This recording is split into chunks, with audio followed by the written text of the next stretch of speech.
तू सच्चा, तेरा नाम सच्चा, एक तू सच्चा, तेरा नाम सच्चा, एक तू सच्चा, तेरा नाम सच्चा, एक तू सच्चा, तेरा नाम सच्चा।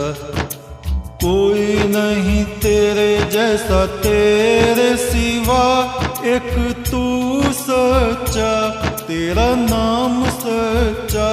सब जगह तेरी रोशनी का दरिया, एक तू सच्चा, तेरा नाम सच्चा।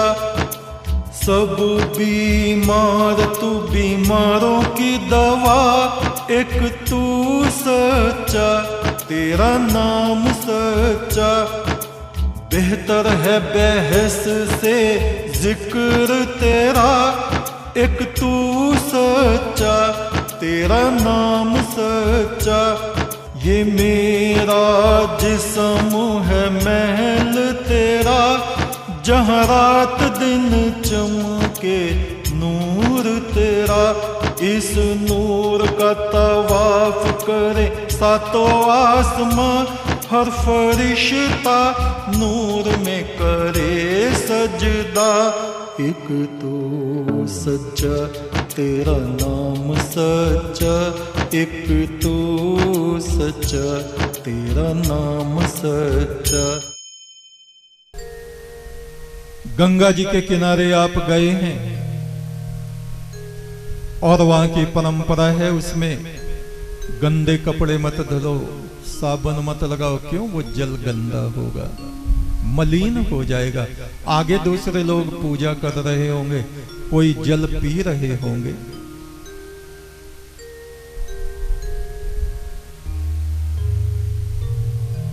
कोई हमारे यहां ऐसी परंपरा भी है कि सूर्य को हम जल दे रहे हैं और वो जल देने का तरीका क्या है?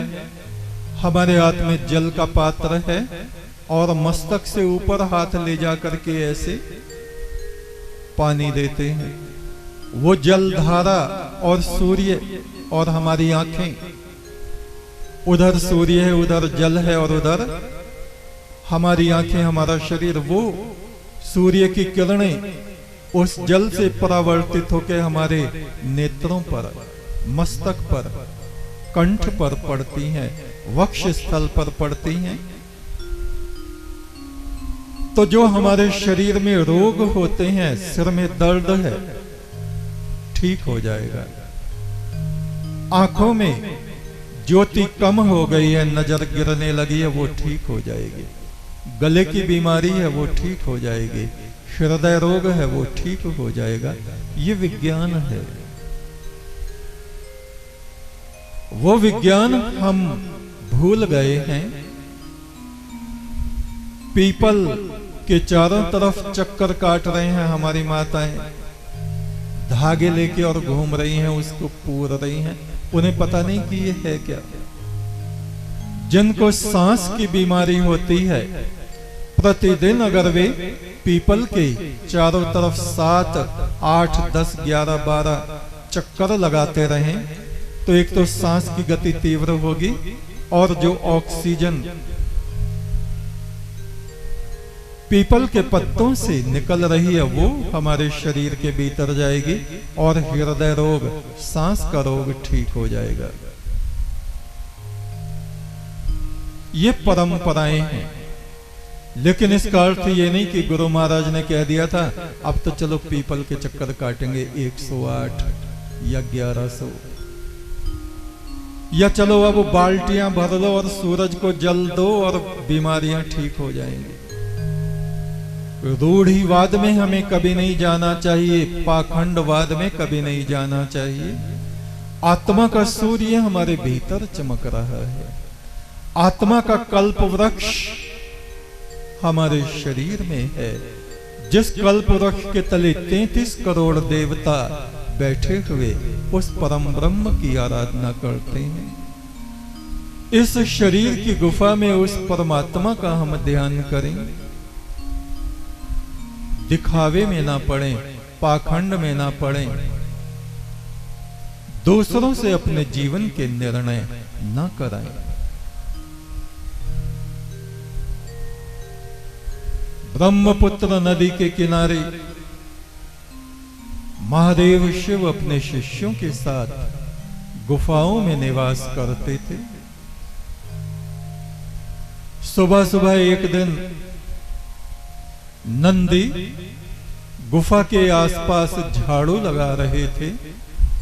कुछ धूल सी उड़ रही थी और उस धूल से उनको खांसी, धसका उठ रहा था और छींक, बहुत जोर से छींक आई। और निकट में ही उधर से महादेव शिव गुजर रहे थे। जैसे ही नंदी ने छींका तो शिव ने कहा, छत्रपति आनंदी, छत्रपति आनंदी। और हम देखते हैं हमारे यहाँ कोई बच्चा छींकता है छोटा सा, तो उसको कहते हैं छत्रपति आनंदी। नंदी ने पूछा, प्रभु ये आपने क्या शब्द उच्चारण किया? छत्रपति आनंदी। शिव ने कहा, ये बहुत प्राचीन परंपरा है। छींकते समय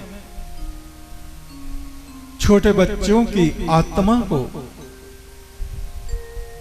उनमें ऊर्जा भरने के लिए ये शब्द कहे जाते हैं, छत्रपति। छत्रपति कौन है? नीला छत्र है जिसका, वो निराकार परमात्मा।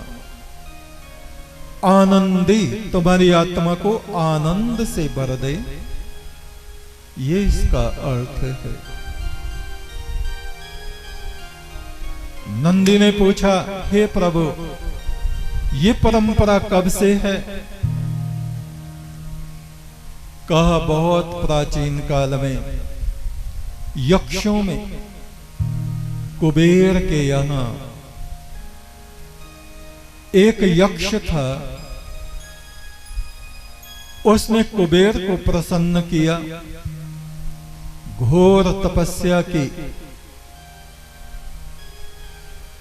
उसकी आत्मा में कुछ सात्विक प्रकाश हुआ,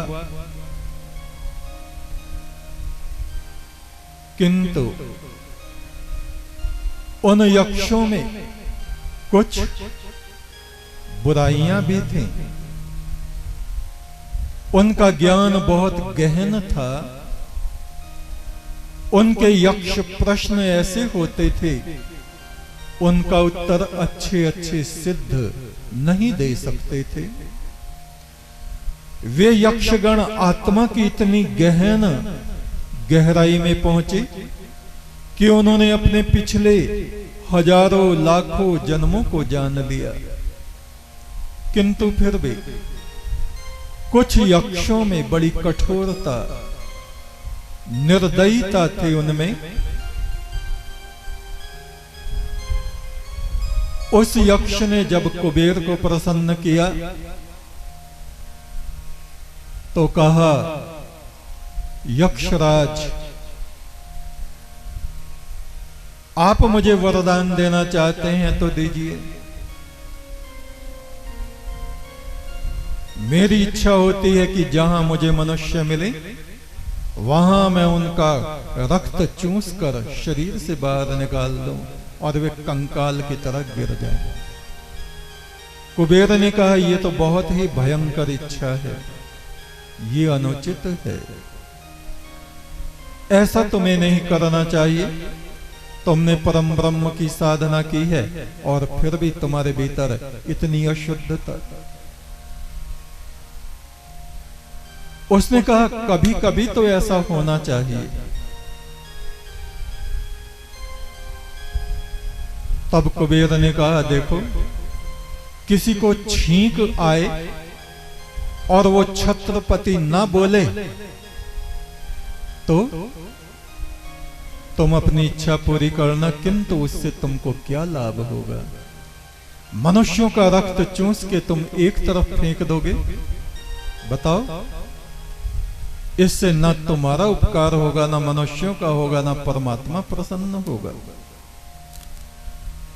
उस यक्ष ने कहा, हे यक्षराज, बहुत जन्म पहले मेरा मनुष्यों से बैर था और साधना और तपस्या करके वो बहुत कम हो गया है, लेकिन उसका एक अंश मात्र मेरे भीतर रह गया है और उसके लिए अभी मुझे कई अगले जन्म ग्रहण करने पड़ेंगे। यक्षराज ने कहा, ठीक है, जब तुम्हारा कर्म शेष है तो मैं क्या कर सकता हूं। और वो यक्ष एक गुफा में रहने लगा। उधर रास्ते से जो जाता वहां धूल उड़ती और वो यक्ष उस धूल में कुछ विशेष प्रकार की औषधि का चूर्ण मिला देता, जिससे कुछ लोग छींकने लगते। और छींकते हैं तो छींकते हैं, कोई कुछ कहता तो है नहीं। छत्रपति कोई नहीं कहता, आनंदी कोई नहीं कहता। और वो उनको पकड़ लेता और उनका रक्त निकाल के पृथ्वी पे बहा देता।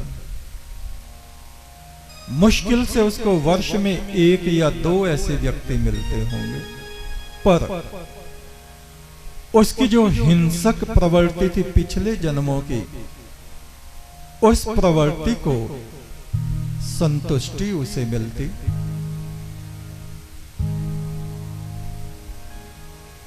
शिव ने कहा, एक बार 2 ऋषिगण पिता और पुत्र उस मार्ग से जाते थे और उस यक्ष ने देखा 2 मनुष्य आ रहे हैं। उसने धूल उड़ाई और उसमें वो औषधि मिला दी। सबसे पहले जो पिता था, वृद्ध पुरुष, उसको छींक आई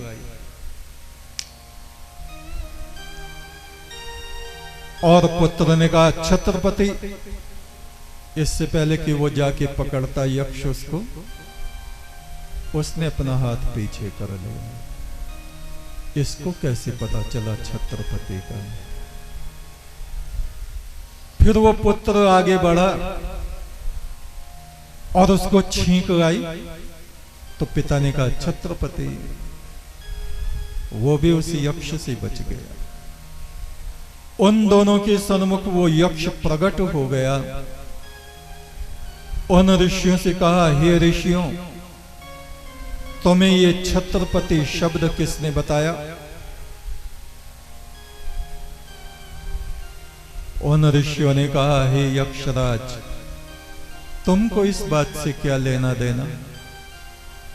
यक्ष ने कहा, मुझे लेना देना है। ऋषियों ने कहा, तो सुनो, ये जो मेरा पुत्र है, ये कुबेर के यहां जब निवास करता था और कुबेर इससे प्रसन्न हुआ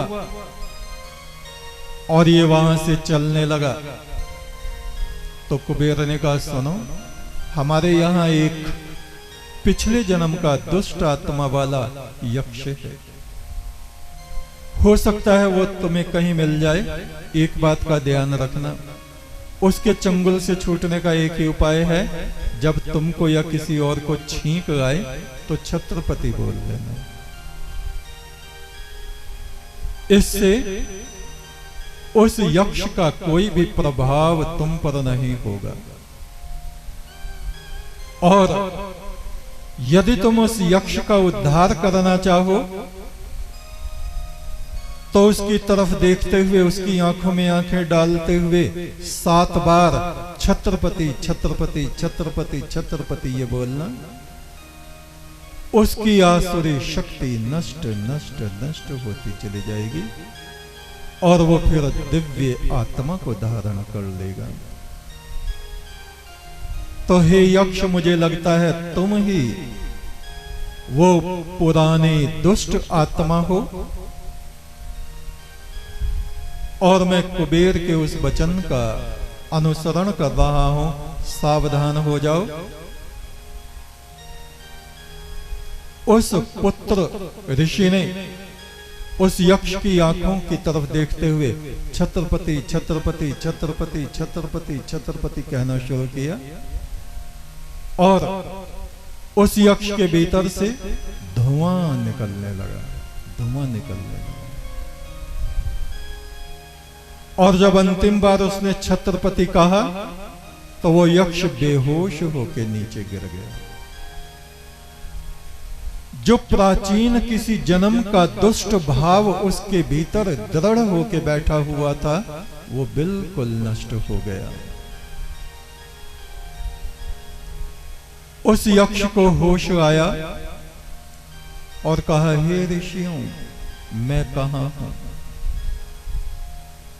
उन ऋषियों ने कहा, हे यक्ष, जहां तुम थे वही हो। तुम्हारे भीतर से वो दुष्टता समाप्त हो गई है, अब तुम पवित्र आत्मा बन गए हो। आज से तुम सात्विक धर्म का अनुसरण करो।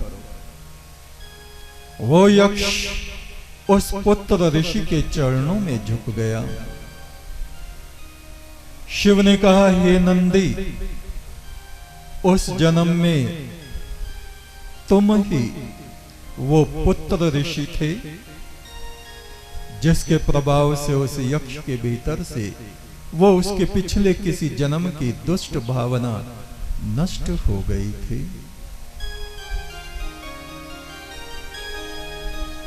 सच्चे गुरु के मिलने पर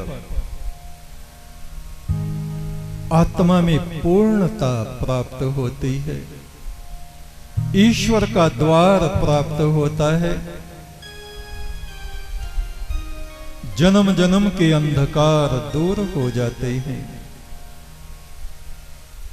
जिस दिन मुझको सतगुरु मिले, मिला परमेश्वर का द्वार।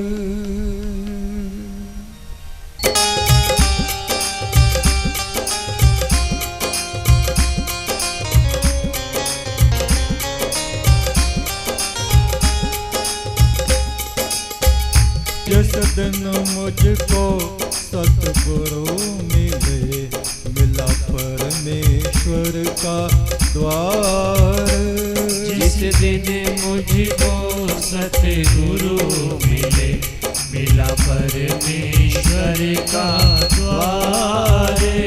जिस दिन मुझको सतगुरु मिले, मिला परमेश्वर का द्वार। जिस दिन मुझको सतगुरु मिले, मिला परमेश्वर का द्वार।